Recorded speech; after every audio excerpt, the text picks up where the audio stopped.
Alright guys, sa mapagpalang araw sa inyong lahat, meron tayong isang reaction video dito kay Rob Trip Reacts. Senator Estrada at ex-PDEA agent Morales nagkainitan sa pagdinig sa PDEA leaks.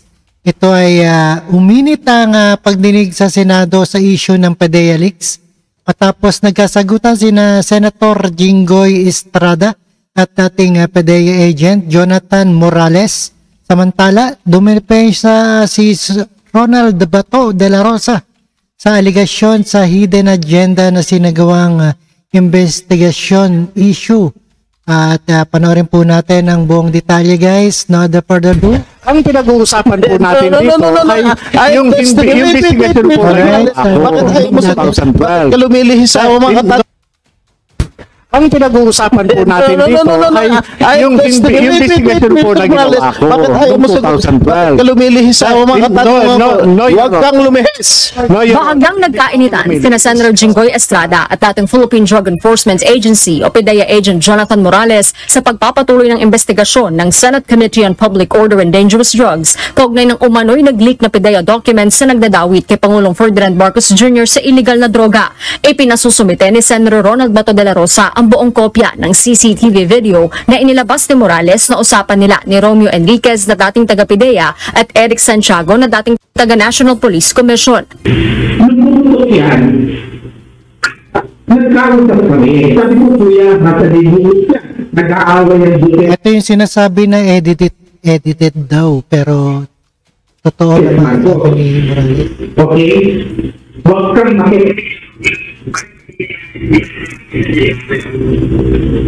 Ngunit question ni Senator Estrada ang kredibilidad ni Morales dahil sa mga kasong kinakaharap nito at umano'y pagsisinungaling ng ma-recruit sa PDEA. Mr. Chair, how can we be sure if the Right, dito sila nagkainitan dahil ayan, sinamuhat din ni Morales ang kaso ni Estrada. that is going to be presented before the committee is totally unedited? We will knowing this person who has a lot of criminal records. Ay parang hindi naman po maganda yung sinasabi ni ni Senator Jinggoy Estrada patungkol sa akin. Para namang ako talagang hinuhusugahan ako'y may kaso pa lang at hindi pa napapatunayan sa hukuman. Hindi kagaya po ang ating butihing senador. Na po. Ay wag naman po. Alam mo, Mr. Please. Huwag mong pakikalaman yung kaso ko. Problema ko yun. Yung kaso mo ang ayusin mo. Your Honor, ang kaso ko po, Your Honor, hinaharap ko naman po. At ako hindi... Order! Unang tinanong ko sa kanya nung nakarang hearing kung sino yung confidential informant niya, ang sagot po niya sa akin o sa atin, hindi niya kilala. Ngayon po, nung tinanong nyo siya, meron daw, pero baka masabit. Dito talaga napakasinungaling nitong taong ito. Wala po akong sinabing hindi kilala. Hindi po matandaan. Iba po yung hindi kilala kaysa doon sa hindi matandaan. Mahigit isang dekada na po itong kaso na to. Namagitan naman si Senator de la Rosa at pinabura sa records ang unang naging sagutan ng dalawa. Humingi rin naman ng tawad si Morales sa nangyari. Iniharap naman ni Senator Estrada si dating PDEA Director General Dionisio Santiago bilang kanyang surprise witness. Alam mo, huwag kang magagalit, Jonathan. Ang tawag ng mga kaibigan namin sa iyo, STL. Professional storytelling a liar.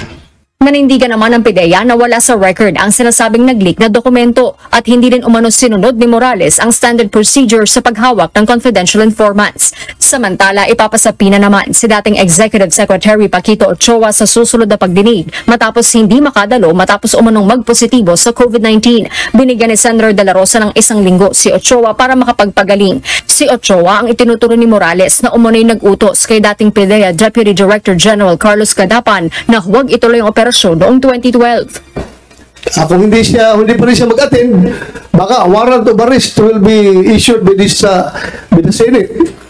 Kung hindi siya magpakita, kung nandito sana siya, baka tapos na itong hearing na ito. Dumepensa naman si Senator de la Rosa sa naging pahayag ni Senator Estrada na iwasan ng komite ang umano'y paglilehitimo sa mga kasinungalingan. Kaya nga tayo nagkakaroon ng hearing to hear everyone para pakinggan natin sila. Wala po tayong hidden agenda dito.